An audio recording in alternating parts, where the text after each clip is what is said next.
Bismillah. Salam alaikum. Je peux marcher là comme ça? Alors écoutez, il y a un truc, enfin le TEDx Ouargla pour moi il est très spécial. Parce que moi, je suis de Ouargla. Mes parents, mon père, mon grand-père, mon arrière-grand-père, depuis des centaines d'années on est de Ouargla. Donc ce soir, c'est vous qui êtes mes invités.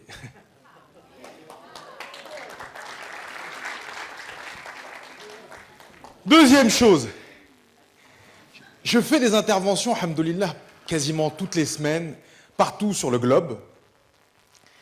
Et c'est la première fois que dans une salle où j'interviens, il y a autant de noirs. Et je suis très content, je suis très très fier, vraiment.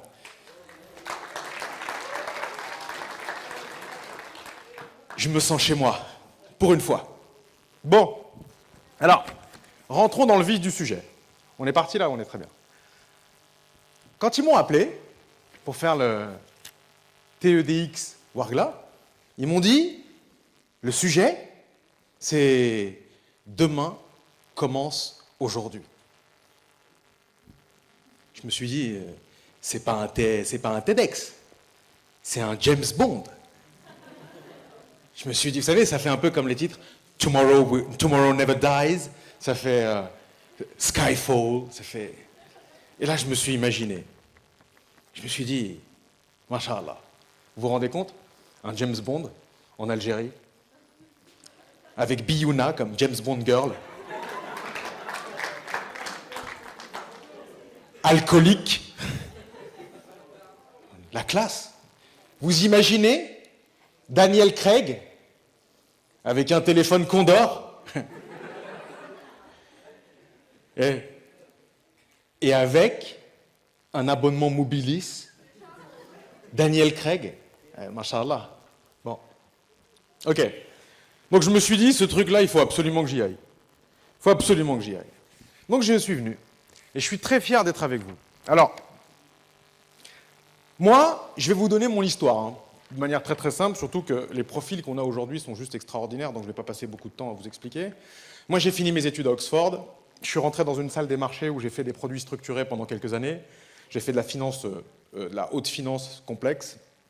Et au bout de 4 ans, je me suis dit, je vais revenir en Algérie. C'était en 2002. Hein. Et mon boulot, quand je suis revenu, ça a été de valoriser l'excellence algérienne. Mes grands-parents, Hna, fi Ouchahadja, Hna, fi Ngoussa, partout, ils avaient des plantations depuis très longtemps. Et j'ai repris Jnan, Tchajdoudi, et j'ai introduit l'agriculture biologique en Algérie en 2002. On est les premiers, nous, en 2002, à avoir monté une entreprise qui nous permettait d'exporter des denrées alimentaires avec le logo AB. Il y a presque 15 ans déjà. Donc on a monté cette boîte Bionour qui finalement a travaillé à la valorisation de l'excellence algérienne parce qu'on a fait les dattes qu'on a vendues aux 4 coins du monde, des dattes qu'on a vendues très très cher. On a travaillé sur des produits d'huile d'olive. On a valorisé l'huile d'olive kabyle aux 4 coins du monde. On a travaillé sur les fruits, sur les légumes, et tout ça certifié biologique depuis une quinzaine d'années. Et depuis une quinzaine, et puis au bout de 15 ans, au bout de 13 ans, j'en ai eu marre. Parce que moi, à la base, j'étais plutôt amateur. Et au bout de 13 ans, je me suis dit qu'une autre bataille m'attendait. Une autre bataille m'attendait. Et j'ai mis Bionour entre parenthèses, et j'ai monté une Dream Team. J'ai réuni tous les plus brillants mathématiciens que je connais. Tous les polytechniciens, tous les centraliens, tous les gens de Berkeley, tous les gens de Stanford, tous les gens de Harvard, tous les gens de Normal Sup en France, qui sont en mathématiques très très forts. J'ai réuni toutes les têtes de réseau. J'ai réuni par exemple François Bieber, qui est l'entrepreneur de l'année en 2011. J'ai réuni Jacques Vincent qui est l'ancien numéro 2 de Danone Monde. J'ai réuni des grands philosophes comme Edgar Morin. Et j'ai monté une entreprise qui s'appelle Big Mama en France et qui fait du big data, qui fait du développement algorithmique. C'est-à-dire que notre métier en France, c'est de fabriquer les robots qui aujourd'hui vont, enfin les robots informatiques, hein, qui vont bouleverser votre vie d'aujourd'hui et de demain. Alors je vais vous donner quelques exemples très très simples. Aujourd'hui, de manière un peu légère, on est capable, par des robots qu'on programme, de savoir de qui vous allez tomber amoureux. Et c'est moi. Non, mais je plaisante, mais en fait, c'est très sérieux. Aujourd'hui, la programmation aujourd'hui, les algorithmes sont capables de savoir presque mieux que vous quelle est la probabilité que vous soyez attaché à quelqu'un ou pas. Alors, attention, nous parlons de probabilité. Nous sommes des mathématiciens. La certitude est dans les mains d'Allah. Ça, c'est très important. Mais aujourd'hui, quand vous gérez des groupes d'hommes, et que vous savez que dans ce groupe d'hommes, il y en a 90% qui vont faire ça, ou qui vont faire ça à tel moment, à la limite, vous n'avez pas besoin de savoir précisément qui va faire quoi. Ce qui est important, c'est de savoir que 90% vont faire ça. Et ça, c'est très important. Donc aujourd'hui, effectivement, nous travaillons sur ce qu'on appelle des algorithmes de recommandation qui permettent aux grands sites de rencontres européens de savoir qui va être attiré par qui. On est capable, par ailleurs, de prédire sur des chaînes de production industrielle quelle pièce va casser à quel moment. On est capable, aujourd'hui, de savoir qui peut tomber malade et de quoi à quel moment. On est capable, aujourd'hui, de faire des choses encore plus extraordinaires. On est capable de travailler sur des problématiques de diagnostic médical. Il faut savoir aujourd'hui qu'un médecin, qui est un humain, au moment où il prend votre dossier médical, au moment où il regarde votre dossier médical, cognitivement, cérébralement, il est capable de traiter 7 ou 8 aspects de votre dossier simultanément, quand c'est un bon médecin. Aujourd'hui, vous avez des algorithmes qui sont capables de traiter 30 aspects de votre dossier au même moment. La médecine, telle que vous la connaissez aujourd'hui, telle qu'on la connaît en Occident, telle qu'on la connaît en Afrique, telle qu'on la connaît en Algérie, parce qu'on a de très bons médecins en Algérie. Cette médecine telle qu'on la connaît, d'ici 15 ou 20 ans, elle aura complètement disparu, telle que vous la connaissez. La manière dont vous circulez dans vos voitures, ça va disparaître. La manière dont vous rencontrez des gens, ça disparaît. Alors vous me dites, ouais, vous allez me dire, oui, mais en Algérie, peut-être que nous, on est un peu loin de tout ça. Je vais vous donner 2 exemples qui sont très importants et qui sont dans votre vie aujourd'hui, quotidienne aujourd'hui, et qui structurent votre vie.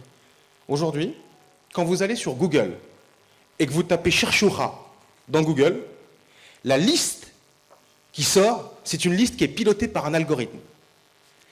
C'est-à-dire que Google, Shir Google, Ammi Google, comme on nous a dit ce matin, c'est quelqu'un qui aujourd'hui décide, par un outil qu'on appelle des algorithmes, de ce que vous allez voir au moment où vous faites une recherche.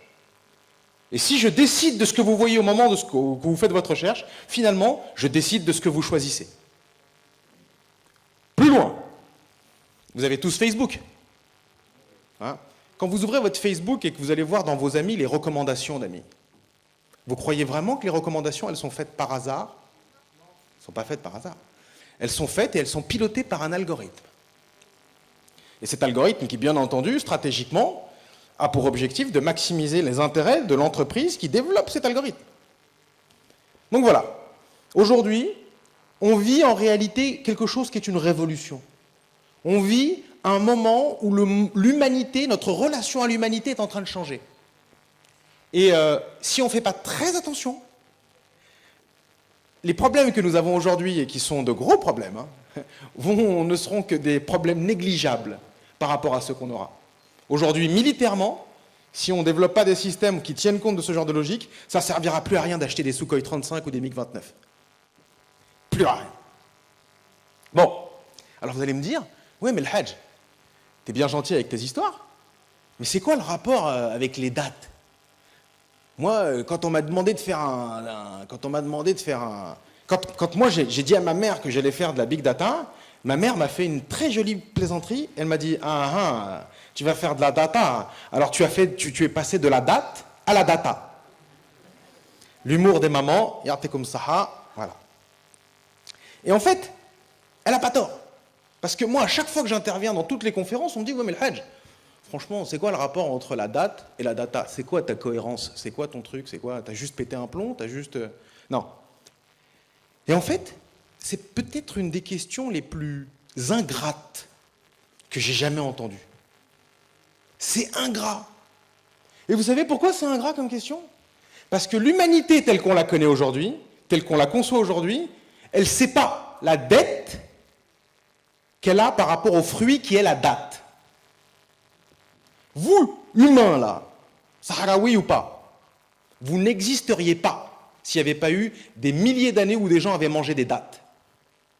Pendant des milliers d'années, on a vécu, on a grandi, on s'est développé, on s'est marié, on a écrit, on s'est instruit grâce à la date, aux fruits à la date.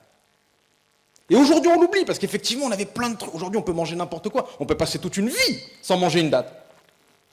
La râle. Mais à une époque, les dates, c'est ce qui a fait la vie. Notre prophète, sallallahu alayhi wa sallam, ne jurait que... Enfin, ne jurait, astaghfirullah, qu'est-ce que je dis? Je jurais pas. Mais nous a passé des heures, des journées à nous expliquer les bienfaits de la date. Et on l'oublie. Et les dates, en leur temps, ont rendu la vie possible. À tout le monde. Et même le Suédois que vous voyez à Stockholm, le grand blond aux yeux bleus, lui aussi, il doit sa vie aux dates. Parce qu'à une époque, lui, il était africain. Tout le monde est africain. De toute façon, tout le monde vient d'ici. Voilà la vérité. Et quand on passe, aujourd'hui, des dates à la data, la réalité, elle est là. Pour moi, mon équation personnelle à moi, c'est que les données d'aujourd'hui sont les dates d'hier. Les données vont permettre aux humains de vivre mieux, en réalité. Et c'est ça qui est très important. Et pour moi, la transition, en réalité, elle était hyper naturelle. J'ai travaillé sur des dates qui étaient en fait des choses naturelles, qui étaient le fruit de mon histoire, le fruit de mon identité. Et je me suis retrouvé dans les datas parce que c'est la continuité naturelle. Tout simplement. Et alors, vous allez me dire, oui, mais le Hajj, c'est bien ton entreprise, tes grands noms, tes grandes universités, tes grandes conférences, tes algorithmes, tes travaux pour les grandes entreprises, c'est très très bien. Mais en Algérie, tu fais quoi? C'est ça, tu fais quoi en Algérie? Eh bien, en Algérie, depuis 1 an, on a monté Big Mama Algérie. Parce que depuis... Parce que j'en ai marre qu'on me dise que les Algériens sont pas sérieux. J'en ai marre qu'on me dise qu'on n'a pas d'Algériens prix Nobel. J'en ai marre qu'on me dise qu'on n'a pas d'Algériens médaille Fields. J'en ai marre. Je suis fatigué de ça. Et donc j'ai monté cette boîte pour faire en sorte que, rapidement, nos mathématiciens, dont certains sont très très bons, puissent avoir un lieu d'expression et un lieu de développement. Je veux qu'en Algérie, on puisse rapidement avoir des unités de gens qui vont développer nos algorithmes, nos outils à nous, nos mécaniques de souveraineté. Et si on n'a pas, très honnêtement, hein, on peut m'aimer ou pas m'aimer, on peut apprécier ou pas apprécier, mais très honnêtement, driouli, priez pour qu'on réussisse. Et si ce n'est pas moi qui réussis, priez pour que quelqu'un d'autre réussisse. Parce que s'il n'y a pas des Algériens qui sont capables aujourd'hui de sortir de cette logique de roroto, de chocolat ambassadeur, de tchmara à 2 francs 6 sous, et pas capables de valoriser et de fabriquer des vrais mathématiciens, des vrais pilotes d'algorithmes, des vrais, aujourd'hui, un vrai savoir-faire, que nous pouvons avoir, parce que nos mathématiciens sont très très bons. Si on n'est pas capable de faire ça, dans 15 ans, on aura perdu toute forme de souveraineté. On aura perdu toute forme d'indépendance. Et parce que l'enjeu, il est là. Il me reste 4 minutes pour vous expliquer un truc qui est très important. Vous savez, moi, je suis né en Algérie, je suis né à Bolorine. Je suis parti en France assez tôt, mais je suis né à Bolorine, je suis algérien, je suis algérien depuis toujours, c'est ma seule nationalité d'ailleurs. Et ce qui est important pour moi, c'est de bien comprendre que j'ai beaucoup souffert de la guerre d'Algérie, même si je suis né en 1973. J'ai beaucoup souffert parce que je suis né à une époque où les gens étaient encore marqués dans leur sang. Et moi, ma mère, elle a beaucoup souffert de ça. Ma famille, on a beaucoup souffert de ça. Et je trouve que ne pas faire tout ce qu'on peut pour maintenir notre souveraineté et pour maintenir notre liberté, c'est finalement cracher sur notre héritage. Et c'est ça dont c'est en jeu, vraiment. Vous savez, nous aujourd'hui, on est là, on se plaint, et à juste titre, hein, il y a beaucoup de choses qui ne vont pas. Je ne suis pas en train de cracher sur ça. Mais souvenez-vous que quand vos grands-parents avaient notre âge, ils étaient au maquis. On leur tirait dessus. On violait leurs femmes pour certains. Donc aujourd'hui, ce qui nous arrive, aujourd'hui, c'est quand même une situation plus confortable. Et notre devoir à nous, notre devoir, si on veut continuer le travail de nos glorieux martyrs, c'est de faire tout ce qu'on peut pour maintenir et restaurer notre liberté. Et je vais vous dire quelque chose. Vous savez, moi j'entends en France, on nous dit « Oui, les Algériens, vous êtes patriotes, les Algériens, vous êtes nationalistes. » C'est pas vrai. C'est pas vrai. Bon, c'est un peu vrai. Un peu. Mais c'est pas ça qui est le plus vrai. Ce qui est le plus vrai, vraiment, c'est qu'on aime la liberté. On s'est battu pour notre liberté comme peu de gens sur Terre se sont battus pour leur liberté. Et nous, notre enjeu, nous, la jeunesse algérienne, c'est d'aller aussi loin, en tout cas de faire tout ce qui est possible pour continuer le travail qui a été fait avant. Et si on ne continue pas ce travail, on n'aura même pas le droit de se plaindre. Si on n'est pas à la hauteur de notre héritage, on n'aura même pas le droit de se plaindre. Et aujourd'hui, ce qu'il faut bien comprendre, et de manière assez inattendue, et c'est ce qui a fait en réalité que j'ai monté Big Mama, et qu'aujourd'hui je travaille avec les meilleurs, et qu'aujourd'hui mon objectif c'est de faire que certains parmi ces meilleurs soient rapidement algériens. Donc bien entendu, envoyez-nous votre CV. Si vous pensez que vous êtes bon en mathématiques, que vous avez un avenir en algorithmie, nous attendons votre CV avec impatience. Mais mon enjeu à moi, c'est de vous dire que comme on vous l'a expliqué toute la journée, comme tous les speakers vous l'ont dit avec beaucoup de talent, il y a un moment où il faut faire sa part. Il y a un moment où il faut rentrer dans son périmètre. Il y a un moment où il faut tenir compte de son périmètre. Il y a un moment où il faut faire preuve de certitude de soi. Il y a un moment où il faut travailler sur l'éducation de ses enfants. Il y a un moment... Et tout ça, c'est des outils de souveraineté, c'est des outils qui maintiendront notre liberté. Et c'est ça d'ailleurs que... Moi je vais vous dire, hein, c'est ça que les gens nous jalousent. C'est ça que les gens nous jalousent. Quand vous allez partout dans le monde, il y a encore des gens qui vous disent « C'est vrai que vous avez battu les Français ? C'est vrai ? Avec des pelles et des pioches, des fois, c'est vrai ?» Et ça, les gens, ils ont qu'on ne soit capable de faire ça. Donc moi, ce que je vous dis, très honnêtement, hein, peut-être qu'il y a des choses qu'on peut faire, peut-être qu'il y a des choses qu'on ne peut pas. Aujourd'hui, il y a quelque chose qui existe qui s'appelle la technologie, qui est à notre portée, et qui peut nous permettre, rapidement et finalement pour peu de moyens, de passer à une étape bien supérieure et de résoudre finalement bien des problèmes dans notre pays. Aujourd'hui, il y a des technologies, des algorithmes qui peuvent permettre de résoudre, enfin, pas de résoudre, mais de diminuer le chômage de manière extraordinaire. Il y a des algorithmes aujourd'hui qui permettent de savoir comment on produit de l'énergie, comment on dépense beaucoup moins d'énergie pour le même résultat. Il y a des algorithmes qui permettent de savoir où est-ce qu'on va chercher du pétrole, pourquoi on cherche du pétrole là plutôt que là. Ce savoir-faire, si on ne le développe pas, si on ne le comprend pas tout de suite, on risque notre liberté. Donc, à bon entendeur, salut. J'ai été ravi de passer ces quelques minutes avec vous. Il me reste 9 secondes avant, avant la fin de mes 18 minutes. Merci beaucoup et marhaba bikoum.